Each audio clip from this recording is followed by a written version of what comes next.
28 डिसेंबर शनिवार रोजी स्वराज्य नागरी पतसंस्था मर्यादित बिडकीन येथील सर्व दैनिक व इलेक्ट्रॉनिक मीडिया यांचे प्रतिनिधी व बातमीदार यांची बैठक संपन्न झाली। या बैठकीदरम्यान बाळशास्त्री जांभेकर यांच्या प्रतिमेचे पूजन करत बैठकीस सुरुवात करण्यात आली। यावेळी बैठकीस प्रमुख उपस्थित ज्येष्ठ पत्रकार नंदकुमार वैद्य, अरुण देवीदास, हसन चाऊस, विजय शेजूळ यांच्या मार्गदर्शनाखाली बैठकीचे आयोजन करण्यात आले होते। यावेळी बिडकीन पत्रकार संघाचा जुनी संघटना बरखास्त करून नवीन संघटना स्थापन करण्यात आली।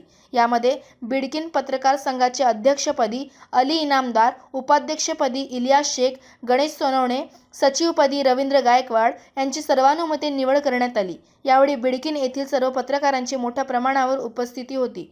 नवनिर्वाचित अध्यक्ष, उपाध्यक्ष व सचिव यांचा सर्व उपस्थितांच्या वतीने शाल व पुष्पहार देत सत्कार करण्यात आला। इंडिया न्यूज TV 24 करिता प्रतिनिधी रवींद्र गायकवाड, पैठण, छत्रपती संभाजीनगर।